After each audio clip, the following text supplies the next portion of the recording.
grandes compêndios, né, quer dizer, de história da arte, nós vamos ver justamente aqueles objetos que são considerados, né, aqueles objetos artísticos, as grandes obras de arte dignas de serem estudadas.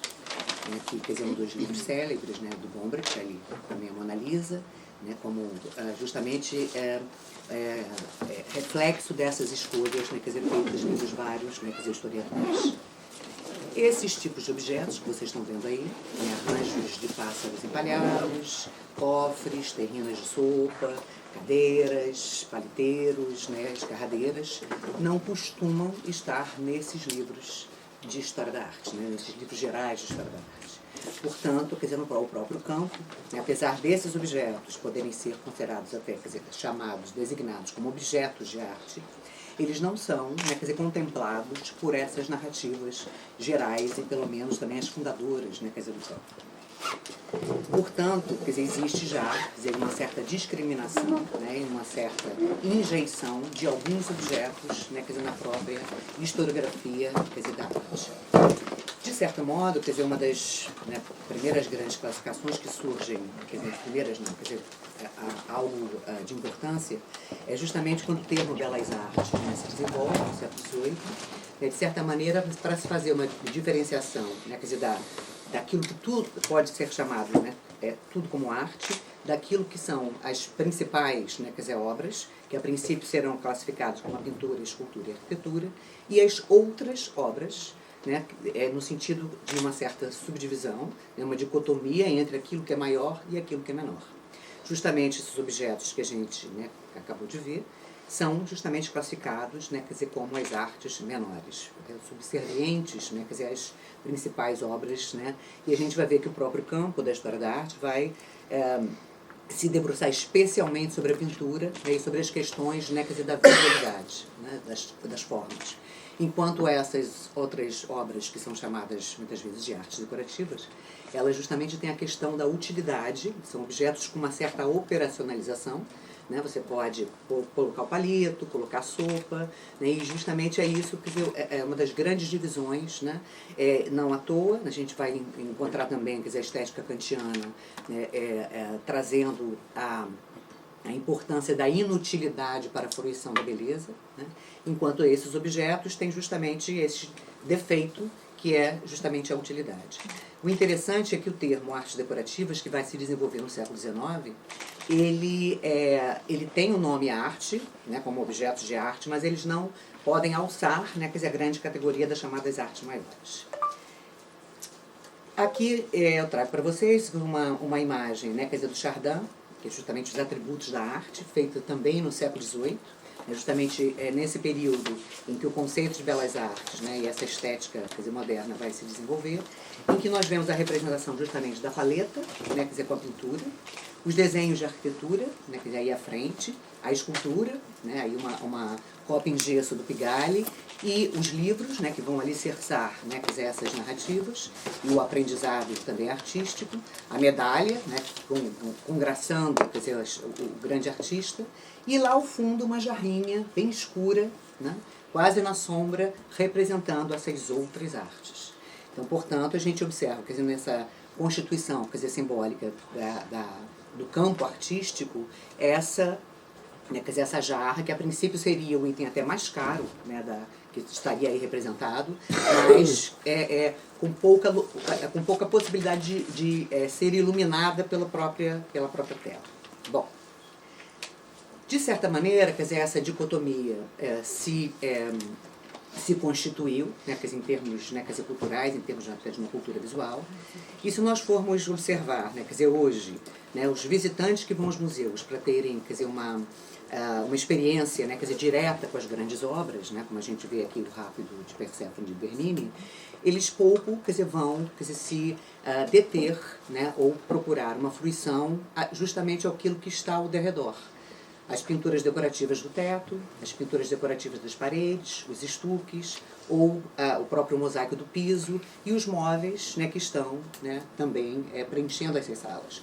Os olhos se voltam, né, quer dizer, para as esculturas, especialmente aqui no caso, né, o Rapto de Perséfone, e vocês veem, quer dizer, ninguém olha para a mesa. né? E a mesa, que é um item, né, que é museológico, e a gente não pode esquecer que os museus também vão estar, né, corroborando essas narrativas da história da arte. Né? Então, justamente essa mesa, né, que está aí fazendo parte desse conjunto, ela basicamente serve para apoiar os cotovelos. Quer dizer, ninguém, né, quer dizer, tem, digamos, se dá a possibilidade de fruir esteticamente, quer dizer, esse objeto, né? Jamais ninguém ousaria colocar os cotovelos no Bernini, né? Mas, né, quer dizer, nesta mesa, né, quer dizer, é possível. E, de certa maneira, quer dizer, a mesa que a gente vê, quer dizer, lá ao fundo, essa aqui, ela serve para apoiar as legendas das esculturas, em que ela apoia, e a outra que está ao fundo. Sobre ela nada é dito. Então, em todo o museu, todos os móveis ou urnas, né, não tem qualquer legenda, e isso é recorrente em vários museus. E ainda serve para estacionamento de cadeira de rodas. Então, portanto, a gente observa que a decorrência, né, quer dizer, dessa prática, dessa tradição, né, da narrativa da história da arte vai acabar desenvolvendo, como se fossem objetos indignos de apreciação. Né, e essa ideia de objetos mal vistos, quer dizer, mal vistos, né, porque não são vistos como boas coisas do bem, né, e mal vistos no sentido de que não são vistos também. Né? Então existe aí essa dicotomia. Bom, além desses objetos, né, gerais classificados como artes decorativas, dentro da historicidade desses objetos, ainda tem objetos que são mais ainda considerados indignos de apreciação, que são geralmente os objetos constituídos especialmente a partir da segunda metade do século XIX, chamada da estética eclética, né, com essa sobreposição e amálgama de vários ornamentos, e que foi considerado, de certa maneira, objetos, né, exagerados e rejeitados, né, por um período, né, até contemporaneamente e especialmente a partir da estética modernista. E aqui eu trago para vocês a jarra Beethoven, que foi um dos primeiros objetos em que eu comecei a perceber, quer dizer, este incômodo, né, que muitos objetos traziam para a história da arte. E especialmente a jarra Beethoven foi uma jarra, apesar de ser uma das obras-primas, né, do Rafael Bordalo Pinheiro, ela foi rejeitada em praticamente todos os locais, ela não conseguiu ser vendida. Né? Primeiro, o próprio encomendante não aceitou a jarra, ela foi para Lisboa, no Teatro Dona Amélia foi exposto, ninguém quis comprar. Foi levada para o Rio de Janeiro, ninguém quis comprar na exposição, foi rifada, o bilhete premiado estava no bolso do Bordalo, então ninguém ficou com a jarra. Ele acabou doando a jarra para o governo brasileiro e ficou então no Palácio do Catete, que era o Palácio Presidencial. Anos depois, ela foi mandada para o Museu Nacional, que era o Museu de História Natural. Então, portanto, era uma jarra que não conseguia, né, quer dizer, se estabelecer, né, num local, né, quer dizer, digno, digamos, né, da sua potência estética. E só em 1937, quando o Museu Nacional de Belas Artes, né, quer dizer, é criado, é que ela então é remetida no ano seguinte do Museu Nacional para o Museu Nacional de Belas Artes. Mesmo lá, ela fica num canto, numa sala de congregação, e não, né, que está dialogando com as suas obras contemporâneas, sejam brasileiras ou sejam estrangeiras. E, de certo modo, quer dizer, mesmo no período, a gente tem aí uma fala do Mário Ortigão, ela já era, quer dizer, considerada algo exagerado. Né? A obra muito defeituosa, excessiva, complicada, destituída absolutamente das condições fundamentais de uma obra de arte, que são a ponderação, a harmonia e a lógica de conjunto. Quer dizer, justamente, quer dizer, esse tipo de harmonização e equilíbrio, né, demandados por muitos, né, quer dizer, dos teóricos da época e dos críticos, alguns objetos vão justamente procurar subverter ou trazer, né, quer dizer, a potência criativa do artista para a sua obra. E que foi justamente, quer dizer, uma das questões, quer dizer, dessa jarra. Essa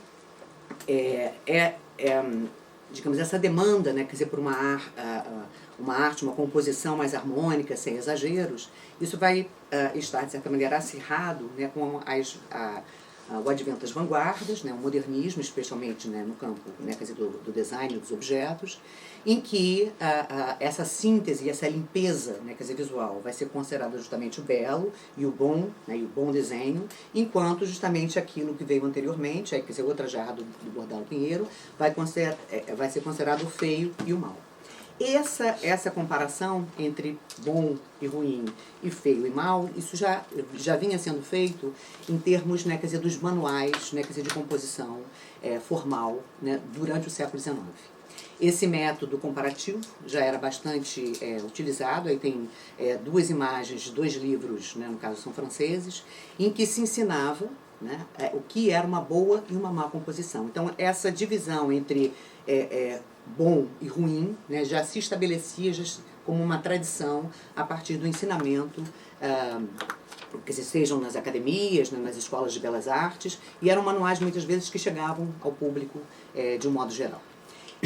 Justamente essa divisão vai fazer com que, já no século XX, né, dentro dessa abordagem, né, quer dizer, mais modernista, um integrante do grupo da Deutscher Werkbund, que é o Gustav Patzalek, que era diretor do Museu de Artes e Ofícios de Stuttgart, crie, né, no próprio museu, o chamado Gabinete do Mau Gosto. Justamente porque ele acreditava que para você aprender o que é bom gosto, você precisa primeiro discernir o que é o mau gosto. Então ele recolhe, né, no mercado, né, uma série de objetos, umas centenas, e funda, né, justamente nesse período, entre 1909 e a década de 30, este Gabinete do Mau Gosto, justamente usando essa questão da comparação e usando esse processo pedagógico, né, quer dizer, de ensinar pela antítese, né, quer dizer, o que seria, quer dizer, a boa arte. Ele também, quer dizer, vai editar um livro, O Bom e o Mau Gosto nas Artes e Ofícios, de 1912, e ele vai criar categorias, né, o material errado, a forma equivocada, né, conforme a função, a ornamentação mal empregada, a atitude kitsch. Então ele estabelece uma série, né, quer dizer, de classificações do que seriam, né, quer dizer, esses objetos do mau gosto. E de certo modo isso tem a ver, né, quer dizer, um pouco com o mito, né, de Frankenstein, e justamente com uma prática, né, da composição historicista e eclética, que vai se utilizar de várias partes, né, de referências distintas, né, como a cadeira tem um pedaço que vem do século XVII, outro pedaço que vem do século XVI, e isso é reunido, né, em um outro corpo que, de certa maneira, fere os preceitos compositivos, né, quer dizer, anteriores. Como o próprio Frankenstein, quer dizer, feito por partes humanas, né, de pessoas diferentes, mas que quando, né, são reunidas, né, quer dizer, neste novo corpo, ele é considerado uma anomalia. Né? Ele não é visto como um ser humano normal. E, de certa maneira, essa questão da monstruosidade é algo bastante presente no século XIX, né? As histórias dos monstros, tem o Frankenstein, né? Tem o Drácula, tem o Médico e Monstro, Corcunda de Notre Dame. Quer dizer, eles estão também, quer dizer, dentro desse imaginário, e esses monstros, a princípio, né, quer dizer, não vão encontrar, né, quer dizer, um asilo nos museus. Né? Os museus, né, como locais que vão ratificar, né, quer dizer, os preceitos, né, quer dizer, da história da arte vigente, vão, de certa maneira, quer dizer, rejeitar, né, quer dizer, esse tipo, né, quer dizer, esses tipos de objetos que saem, né, quer dizer, do convencional. Então, a princípio, né, quer dizer, todos esses objetos que a princípio teriam, né, quer dizer, uma forma fora do convencional, portanto, aí as asas estão, né, para baixo, né, e não para cima, que depois a Gestalt, inclusive, vai estudar, né, essa questão da recepção da forma, vão ser, quer dizer, objetos considerados, né, quer dizer, de mau gosto e rejeitados, né, quer dizer, pelos museus. E, basicamente, eles só vão encontrar asilo nas casas. Né, e, basicamente, nós vamos encontrar, quer dizer, como também no século XIX, era a casa, quer dizer, as pessoas que tinham deficiências mentais ou deficiências físicas, geralmente eram abrigadas em casa, elas não eram postas a público. Né? Então, a casa era o local, a princípio, que vai acolher, né, quer dizer, essas anomalias como um local seguro. Né? Então, a gente vê, por exemplo, essa cadeira, que na verdade é uma conversadeira, né, com 3 cadeiras, uma diferente da outra, presas em um único centro. Né? Quer dizer, algo completamente fora, né, quer dizer, do convencional, do que seriam as cadeiras, né, como a gente vê ao fundo, o que as pessoas esperavam, né, quer dizer, das cadeiras. Outro local que vai ser também muito comum, né, da gente encontrar essas anomalias vai ser justamente o chamado Circo dos Horrores, né, que eram circos, né, que eram bastante comuns também no século XIX, em que a vontade por ver essas anomalias podia ser satisfeita a partir do ingresso a esses espaços. É claro que esse é um filme de 1930, 32, aliás, na década de 30, em que se tornou célebre por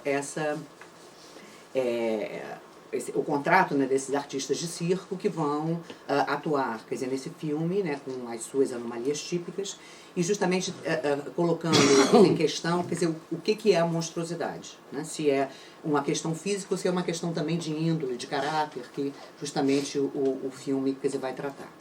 Bom, essa mesma questão, quer dizer, dessas peças anômalas que de certa maneira assombravam as casas, né, com as suas anomalias, ela vai ser retomada em 2009. Então, de certa maneira, quer dizer, o museu vai acolher essas peças chamadas de mau gosto e que justamente, quer dizer, nesse museu, Museu das Coisas, né, em Berlim, eles vão retomar o gabinete do mau gosto do Bazarek e vão atualizar, né, o que eles consideravam de mau gosto. E os visitantes podiam levar suas peças de mau gosto e levar para o museu e desassombrar as suas casas, né? Mas, em vez de ser uma redenção a esses objetos que poderiam entrar no museu, havia uma máquina, né, quer dizer, de uma instalação de um suíço, né, o Antoine Sgragen, que destruía as peças de mau gosto. Então, as peças podiam entrar, mas para serem destruídas. Portanto, não seria, quer dizer, nem um espaço, né, para que elas pudessem ser acolhidas e estarem sobre a luz, né, do museu, né, essa coisa ligada à sombra e à luz. Bom, em relação a isso, né, quer dizer, essas questões, né, que eu coloquei para vocês, eu então comecei a desenvolver uma categoria que não ultrapassava a questão do mau gosto, mas eu classifiquei como objetos do mal. Aqueles objetos, né, que são desconsiderados pela história da arte, são rejeitados pela história da arte por vários fatores. Né? Então, essas criaturas, né, para usar aí um termo, né, do Thomas Mitchell, elas são geralmente, quer dizer, essas peças que são inquietas, intrigantes, controversas, ou ingênuas, ou falsas, que podem ser pelos seus materiais, pelos seus procedimentos. Então é uma categoria bem mais abrangente, que não necessariamente está só ligada aos objetos decorativos, mas eu, a princípio, estudo mais proximamente esses objetos. Então, foi uma categoria que eu desenvolvi e a cada ano eu vou escolhendo um tipo, né, quer dizer, de objeto, de atitude para poder, né, desenvolver essa variedade, né, seriam esses objetos do mal.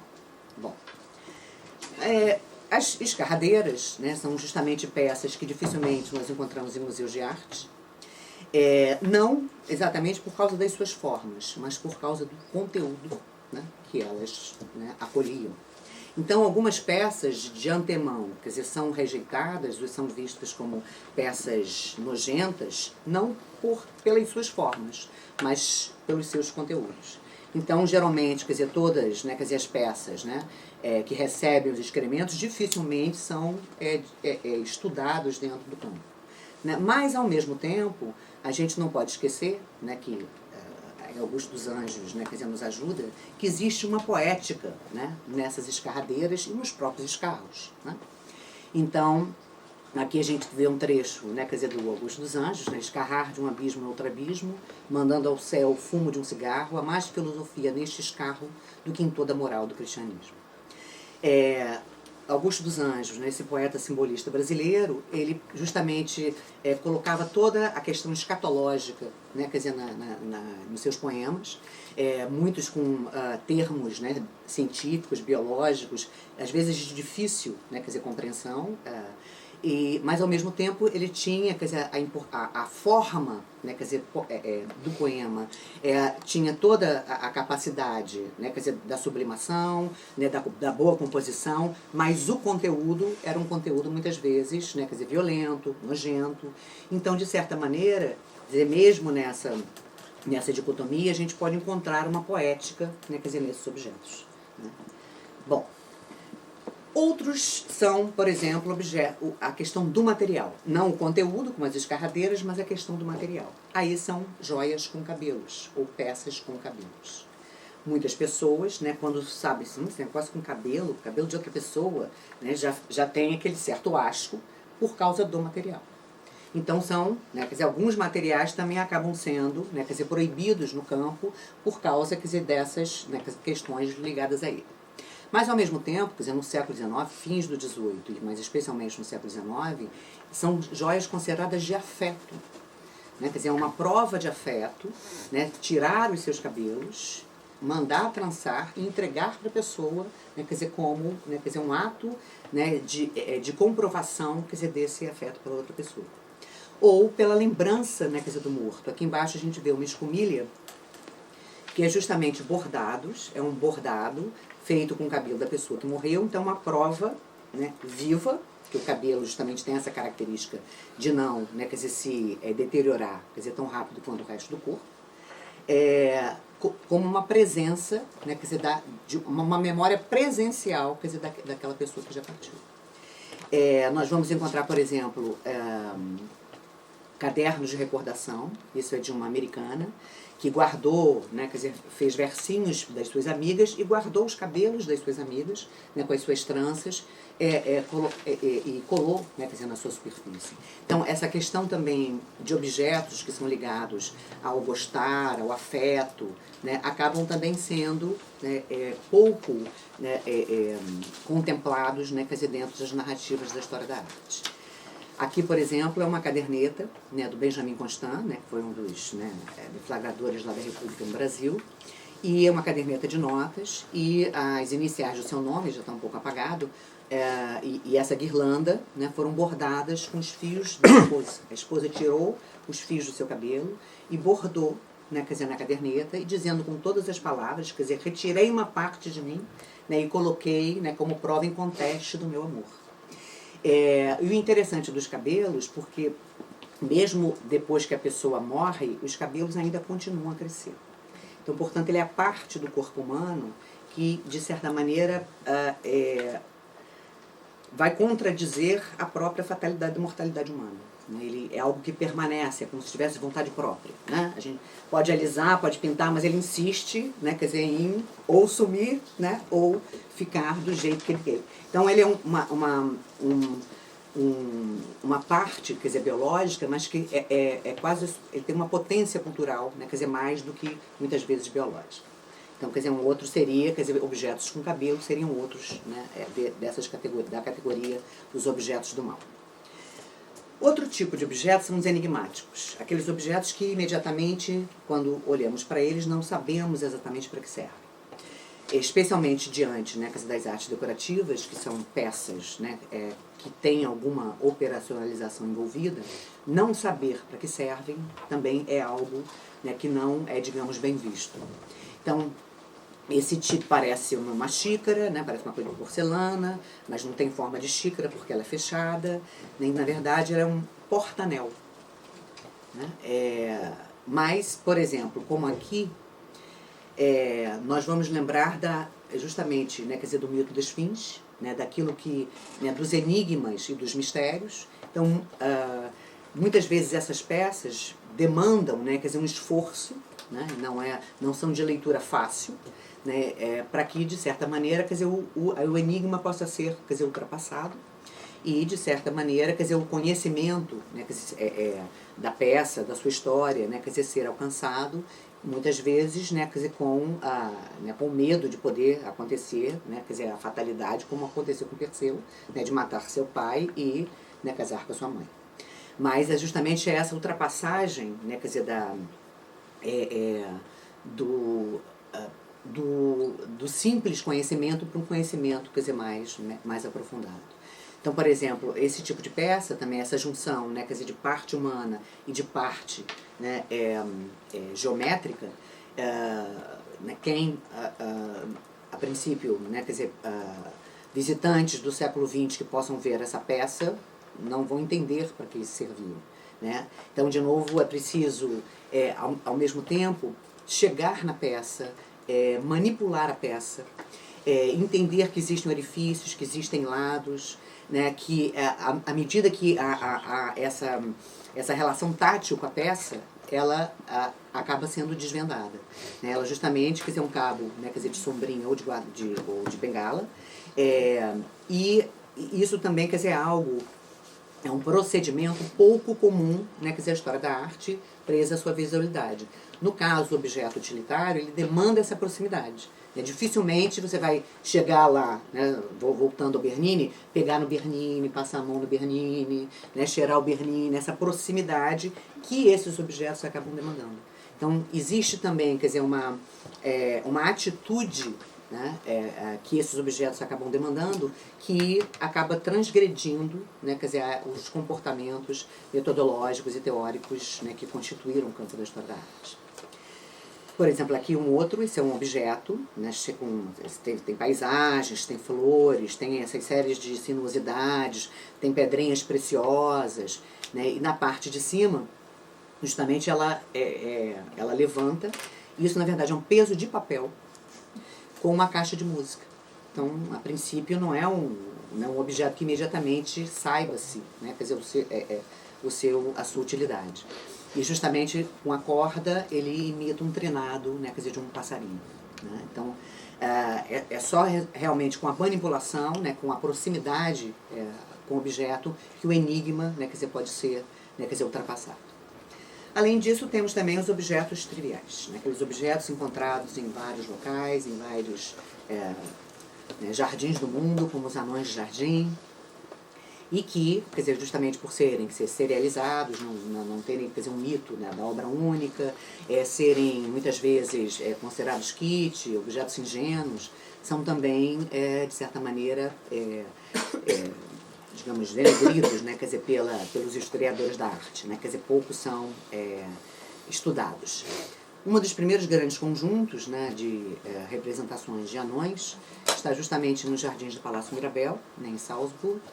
E é interessante, quer dizer, nessa atitude a gente já vê uma diferenciação, porque vocês veem que eles estão aqui num bosque às sombras, né, na parte das sombras, enquanto, né, quer dizer, ladeando o palácio, nós temos as esculturas em mármore branco, né, geralmente com, quer dizer, todos os preceitos com o corpo bem talhado, bem proporcionado, né, dentro digamos, dos conceitos, né, quer dizer, do belo. Enquanto, né, quer dizer, os anões são feitos em pedra escura, quase ao rés do chão, né, quer dizer, não tem o pedestal, né, que simbolicamente ele varia, quer dizer, é uma posição de destaque, né.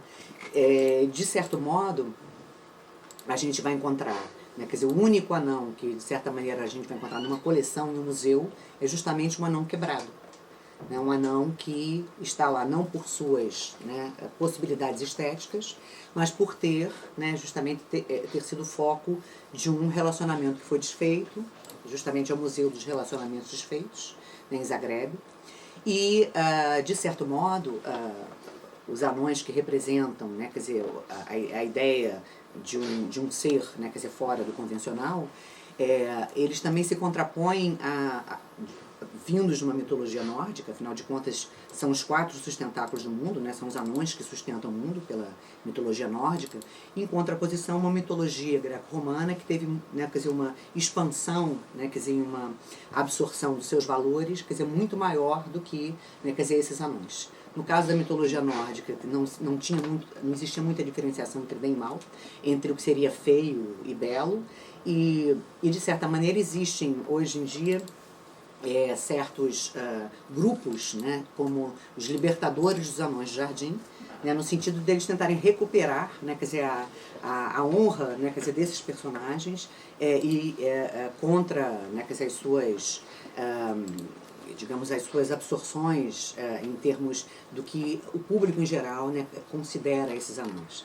Só a partir do século XIX, que aquele anão, o anão de, né, capuz vermelho, né, aquele sorriso, né, quer dizer, ingênuo, começa a ser usado como ornamento do jardim e vai se espalhar no mundo inteiro. Tanto que no Brasil é cheio de anões de jardim, quer dizer, já teve uma época bem mais repleta, hoje em dia menos, mas a gente ainda encontra muitos, né, quer dizer, para comprar.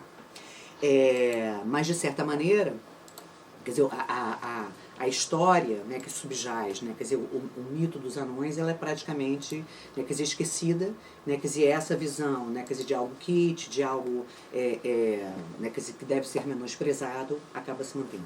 Né? Bom, outra questão, quer dizer, ligada, né, quer dizer, que a gente poderia chamar objetos do mal, são a questão dos falsos. Né? Os falsos, ou aquilo que não é o original. Se, né, quer dizer, a própria disciplina fundamentada, né, quer dizer, na potência, né, quer dizer, poética de cada obra de arte, né, especialmente das grandes obras de arte, a falsidade acaba sendo, quer dizer, um problema, né, justamente porque ela acaba ameaçando, quer dizer, essa ideia, né, quer dizer, do contato com o original. Então, aqui, em vez de uma escultura, que em vez de ser, né, quer dizer, os ovos de verdade, são cerâmica. Né? Então, essa questão do engano, do truque, né, quer dizer, também acaba, de certo modo, né, sendo evitado, né, quer dizer, pelo campo.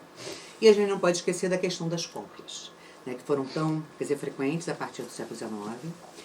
Aqui vocês veem a coleção, né, do Museu Dom João VI, que é o nome do museu da Escola de Belas Artes, né, a herdeira da Academia Imperial de Belas Artes, e que são peças recorrentes, né, quer dizer, no ensino, né, dos artistas, né, já que não tinham condições, né, de ter contato com as obras, né, originais, e que foi uma prática, mas, de certa maneira, a partir do momento em que, né, como eu falei com vocês sobre a questão do Museu Nacional de Belas Artes, criado em 1937,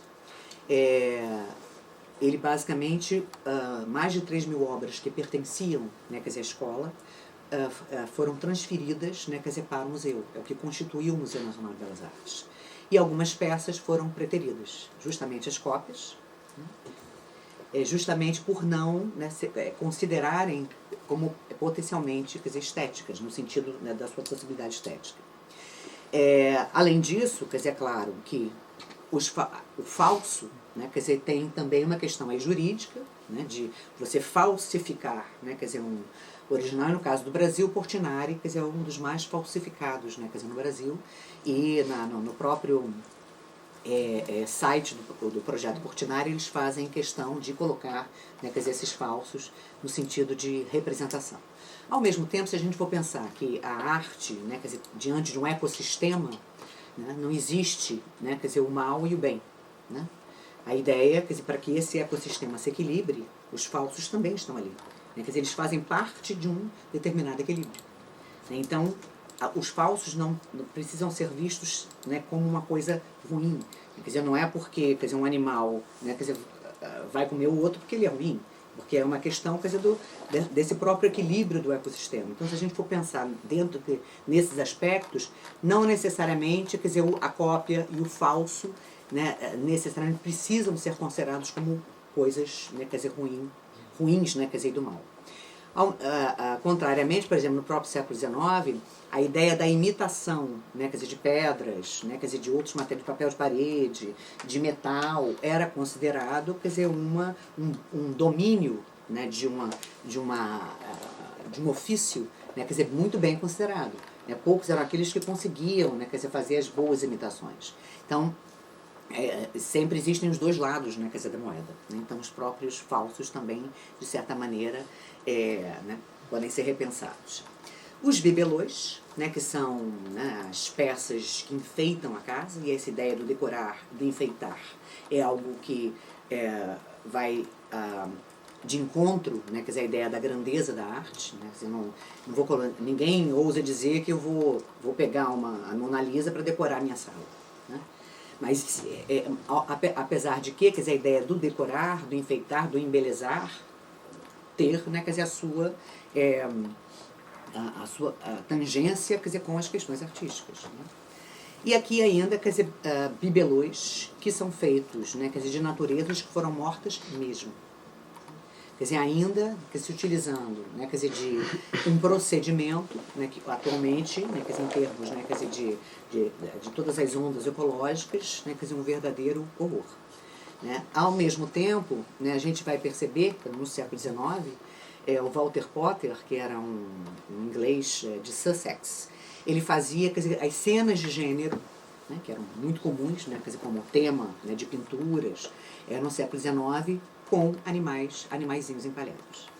Então, tanto que ele constituiu o seu próprio museu, porque, né, os museus não quiseram, né, quer dizer, essas peças. Né?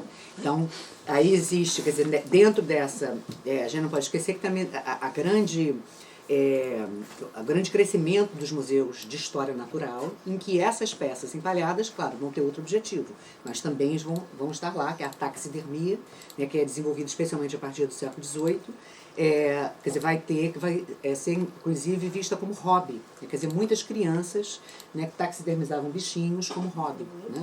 Então a gente observa que certos procedimentos, né, como a taxidermia, ou certas práticas, também têm que ser pensadas, né, tanto no seu sincronismo com determinada época, mas também no seu anacronismo, né, no sentido de chegar até nós, e nós pensarmos, né, quer dizer, que efeitos, né, quer dizer, essas fantasmagorias, né, essas imagens, nos chegam e que provocam. Nós vamos encontrar, por exemplo, essa é a Maison de Rolle, uma casa antiga em Paris, justamente que vendia instrumentos para taxidermia, e ela mesma, até hoje, né, desenvolve esses animais empalhados que as pessoas podem comprar e podem levar para as suas casas. Né? Mas, apesar de ser chamado Museu de Rolle, na verdade é uma coleção, né, que pode ser vendida, né, comprada, que fica acima, né, quer dizer, da loja. Então, novamente, quer dizer, dificilmente a gente encontra, né, quer dizer, os museus utilizando, né, quer dizer, essas peças, que a princípio seriam peças para decorar as casas. Né? Ao mesmo tempo, a gente vai ver, né, que também na arte contemporânea, esse uso dos animais, né, quer dizer, embalsamados, empalhados, também vai gerar polêmica. Né? Aí o Damien Hirst, né, que fez esse tubarão, né, que vai alcançar uma soma estratosférica, né, quer dizer, em termos de mercado, e é justamente, né, quer dizer, um artista polêmico, e, portanto, não é apenas no campo das artes decorativas que a gente vai encontrar objetos do mal. Né? A gente vai encontrar também, quer dizer, em outras, né, quer dizer, categorias, conforme, né, quer dizer, a tipologia de objeto. Então, ele mesmo tem a sua própria coleção de objetos empalhados, né, que também é uma coleção fora do comum. E são coleções que dificilmente a gente encontra, né, absorvidas, né, quer dizer, em museus de arte. Né? Podem ter exposições temporárias, mas a princípio os crânios, essa questão da morte, né, desse animal que já morreu, mas está vivo ao mesmo tempo em termos de forma, né, né, com a sua pelugem, né, quer dizer, os olhos de vidro que imitam, né, quer dizer, esse olhar, acaba justamente também trazendo um desconforto, né, quer dizer, a maioria das pessoas, e de certa maneira se coloca, né, dentro dessa categoria, né, quer dizer, de objetos do mal. E, de certo modo, todos esses objetos, né, que fizemos uma passagem rápida por eles congraçam do efeito Medusa, que é um efeito que, na verdade, tanto causa repulsão quanto atração. Né? São justamente objetos que incomodam, né, e que, de certa maneira, acabaram sendo, né, por diversos fatores, né, quer dizer, rejeitados, né, pelas narrativas canônicas, né, quer dizer, da história da arte. Então, esse jogo, né, quer dizer, entre aquilo que atrai, né, quer dizer, e repulsa ao mesmo tempo, é algo que, digamos, é inerente, né, quer dizer, aos chamados objetos do mal. E para a gente encerrar, eu leio esse trechinho aqui para vocês. Né, esses objetos que transcenderam gerações e que um dia foram chamados de maus, denunciam juízos cheios de rigidez, que vinculam a beleza à intolerância das imperfeições físicas e materiais nas pessoas e coisas. Os objetos bizarros, estranhos e surpreendentes ainda cumprem um importante papel de nos tirar do lugar comum, repensar as regras da arte e nos estimular a buscar novas ideias e outras direções, acessando outras histórias da arte. Os objetos podem até ser do mal, feios, esquisitos e perversos, mas com seus defeitos, longe de nos intimidar, nos libertam. E é isso. Obrigada.